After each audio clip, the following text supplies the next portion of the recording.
Здравствуйте! Продолжаем серию о наждачных камнях. И сегодня мы поговорим о наждачных камнях, почему они быстро изнашиваются. А все здесь очень просто. Потому что каждый камень под свои задачи.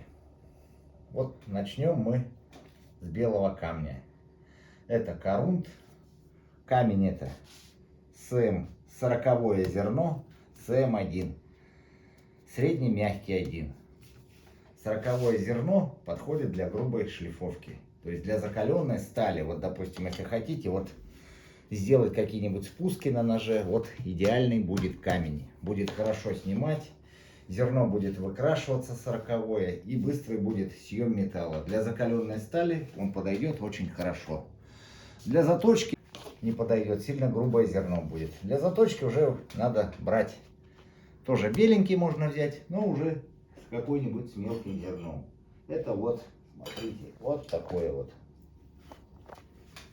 Вот 60-е зернышко, видите, написано. 25А.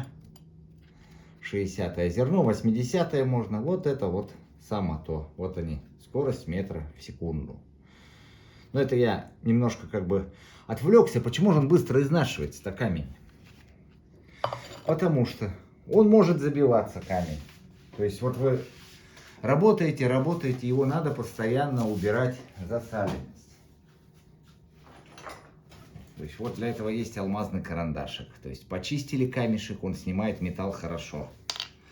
А если камешек забитый, то естественно он металл не снимает. Что вы делаете? Начинаете сильно давить. А сильно давить происходит, что износ камня происходит. Поэтому он быстро убывает. Все меньше, меньше и меньше. Опять же, бывают некачественные камни. Быстро выкрашиваются, плохая связка. Только надавил, даже вот он и чистенький камень, то есть почищенный, все, засаленности нету. А давите, а он убывает, некачественный. Это тоже встречается. Работаете не по всей, допустим, площади камня, а где-то с одной стороны. Естественно, будет износ с одной стороны. Потом неравномерное изнашивание, потом с этой стороны, где больше, начинаете тут точить, и все. Камень начинает бить, естественно, начинаете его выправлять, и вот это вот неравномерный износ тоже, камень быстро изнашивается. Но опять же, биение камня большое, когда биение, его надо убирать, будете убирать камень, опять же износ. Вот это основные причины. И основная причина, это вот несоответствие, под какой материал. Под определенный материал нужны определенные камни. Вот смотрите, вот допустим для закаленной стали вот сама то. Для обычной стали, ну если закаленную, то и обычную, на обычную там железку будет какую-нибудь, безуглеродистую, незакаленную он будет, естественно, да и углеродистую тоже. Незакаленную он будет, конечно, хорошо точить. Но если вы возьмете вот такое вот сверло с твердосплавным наконечником и начнете его затачивать на нем, это буквально будете, камень будет просто убывать. Просто убывать, потому что это очень твердая напаечка.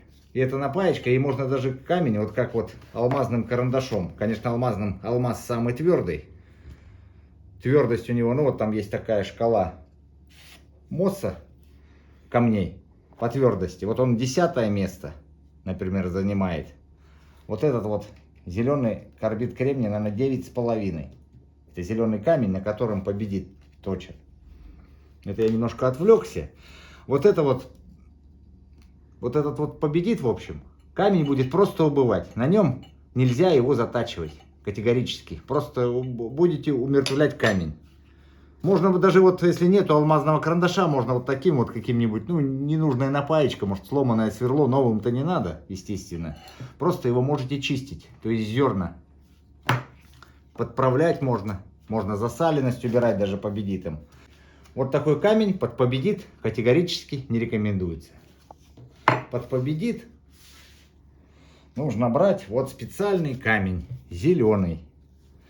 Зеленый камень и, естественно, алмаз. На зеленом камне вы все делаете грубые работы. Вот зеленый камень это вот как раз для заточки победитовых напаек, там, резцов, фрез всевозможных. Вы снимаете грубый слой, А на алмазике уже подправляете. На алмазе доводка, а здесь грубая шлифовка. То есть вот это зеленый камень победит. Мы его вот так вот и положим. Белый камень это вот под каленую сталь. Само то идеально. Но это я так. Просто чтобы понимание лучше было. И вот остается еще красненький камень. Очень хорошо снимает. Это вот для средних сталей. Для обычной стали и вот для средних сталей. Он мягкий, самозатачивающийся. Для грубой работы также со сталью и чугуном пойдет. Он быстро снимает металл. Для каленой стали тоже можно, но вот для средней твердости само то. Вот это вот красненький. Камней, конечно, очень много. Всяких разных. И зерно, и связки. Это вот корундовая связка. То есть корунд белый. Это вот это карбид кремния связка. Красный это связка оксид алюминия. Красный вот этот цвет получают добавлением оксидов железа и других примесей. Но вот специально для определенных вот работ. Алмазный. Но это уже не камень, это уже алюминиевый диск. И на него нанесено алмазное напыление. Определенное зерно. А вот оно написано. Сейчас мы и посмотрим. 125-100. Величина зерна 125-100. АС-4, по-моему. То есть алмазная вот эта связка. И вот он тесно связан вот с этим карбидом кремния. Вы сначала вот грубые работы делаете на победите. То есть грубую шлифовку всю сняли. А потом уже доводочку резца, сверла или там фрезы или еще чего-то, какого-то твердосплавного инструмента вы уже делаете на алмазике. И вот он доводит. Но если вы будете грубые работы делать на алмазе, то его можно просто сжечь алмаз. Он с температурой не любит. Вот этому камню ничего не будет. А вот алмаз сожгете, идете в негодность. То есть он сгорит. Естественно, инструмент нужно, когда при заточке, охлаждать. Резко, конечно, охлаждать не надо, если он сильно раскалился, немножко можно. Точить на нем, естественно, ножик можно заточить. Вот возьмите, можно заточить. Ничего страшного, конечно, не будет. Заточите, легкая заточка. Но если вам надо прям снимать металла много, большие зазубрины, естественно, то это уже надо сделать сначала на белом камне. Но уж а потом уже там на алмазике уже слегка осталось, и вы уже там доведете. Опять же. Также на зеленом камне, вот хочу еще сказать, допустим, какие-то грубые работы, спуски, если вы делаете на белом камне, то на зеленом камне вы уже не будете их, вы уже их не сделаете нормально.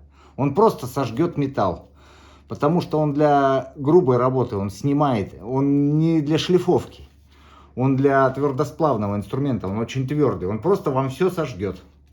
В чем разница еще камней? Каждый камень под свои задачи.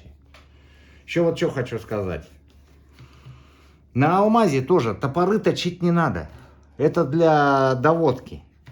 Топор можно так вот несколько раз вот провести, там ножик несколько раз, но грубую работу делать не рекомендуется.